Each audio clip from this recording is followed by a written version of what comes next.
जय हिंद दोस्तों, आप सभी का अपना YouTube channel learn with PMC में एक बार फिर से बहुत बहुत स्वागत है।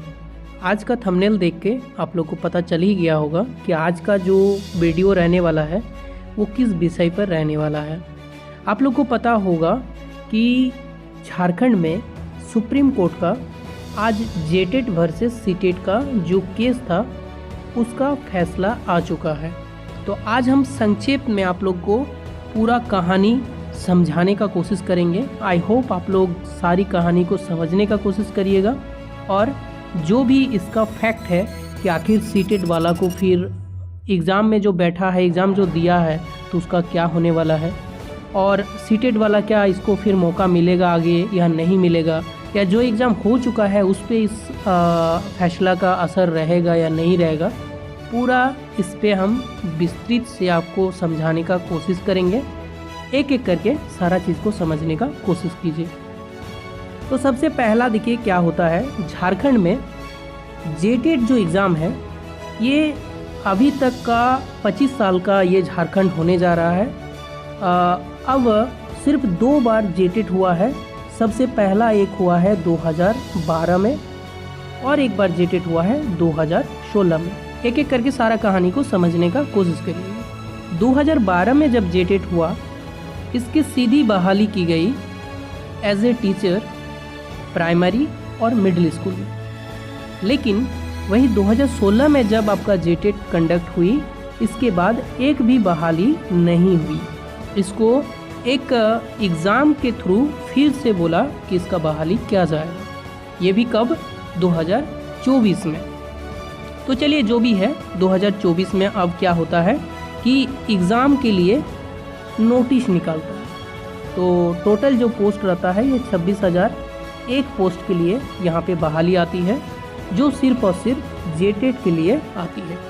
फॉर्म भरा जाता है, सीटेट वाला कोर्ट जाता है, क्योंकि यहाँ पे जब 2012 में अगर जेटेट हुआ है, 2016 में अगर जेटेट हुआ है, तो 2016 के बाद अभी 8 साल बीत चुका है। तो 8 साल में न जाने कितने लाख स्टूडेंट ऐसे होंगे जो झारखंड के डीएलएड और बीएड कंप्लीट किए होंगे और एक सरकारी स्कूल में शिक्षक बनने का सपना सजा रहे होंगे। तो वो सारे साथी जो सीटेट पास करके बैठे हुए थे वो कोर्ट का सहारा लेते हैं। अब कोर्ट ने ये जो आपका फॉर्म था इस फॉर्म में संशोधन करने के लिए आदेश देते हैं और बोलते हैं सीटेट को इसमें इंक्लूड किया जाए। तो सबसे पहले कोर्ट का आदेश से ही सीटेट को जेटेट में ये जो सहायक आचार्य की भर्ती आई थी जेटेट के साथ बैठने का आदेश दिया। अब बात यहाँ पे फिर क्या हुआ, आदेश दिया, एग्ज़ाम भी कंडक्ट हुई। एग्ज़ाम कंडक्ट हुई, वो एग्ज़ाम ऐसा तैसा एग्ज़ाम नहीं था। एग्ज़ाम बहुत ही खतरनाक टाइप का एग्ज़ाम था, बहुत खतरनाक लेवल का एग्ज़ाम था।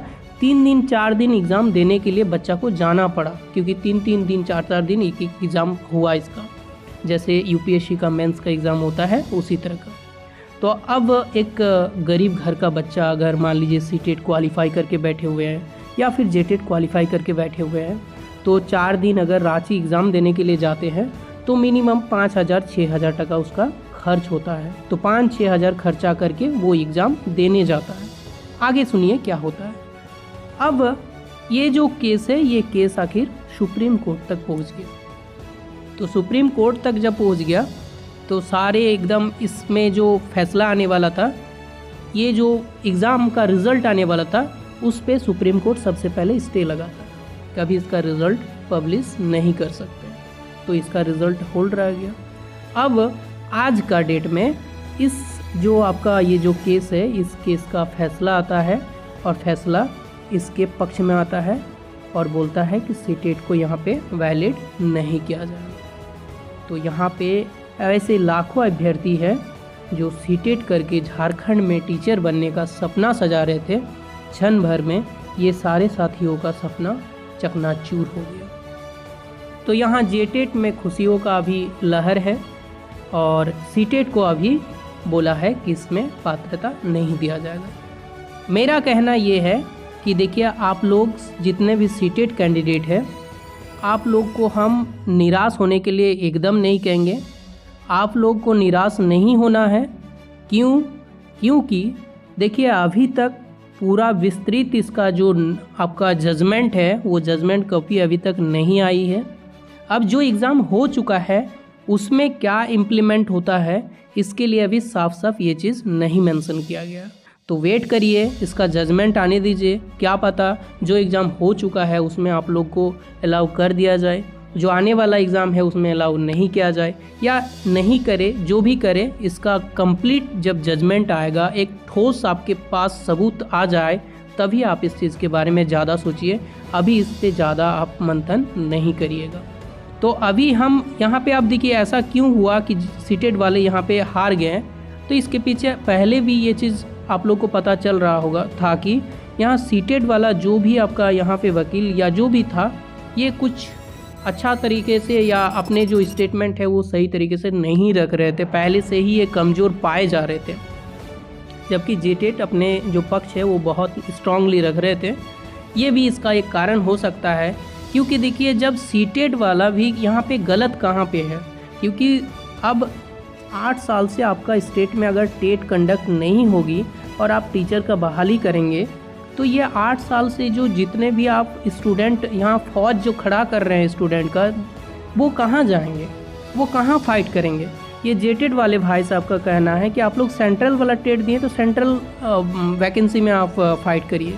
तो ऐसा नहीं होता है कि सी टेट आप क्वालिफाई किए इसका मतलब आप सेंट्रल वाला टीचर के लिए ही एलिजिबल है, ऐसा नहीं होता है। आगे देखिए जो भी इसका विस्तृत आपका जजमेंट आएगा उसको हम आगे भी आप लोग को विस्तार से बताएंगे। आज तक इतना ही, लेकिन कोई भी निराश नहीं होइएगा। ये नहीं तो कोई और सही, कोई और नहीं तो कोई और सही, लेकिन मिलेगा ज़रूर। इसके लिए आपको सही समय का आपको प्रतीक्षा करना होगा। निराश हरगिज़ नहीं होना है, क्योंकि आप पे आपका पूरा परिवार का भरोसा है और आप उस भरोसे के लायक भी है, इसीलिए टेंशन एकदम नहीं लेना है। तो चलिए मिलते हैं इसी तरह का एक नेक्स्ट अपडेट के साथ। तब तक मस्त रहिए, स्वस्थ रहिए, खुश रहिए। जय हिंद, जय भारत।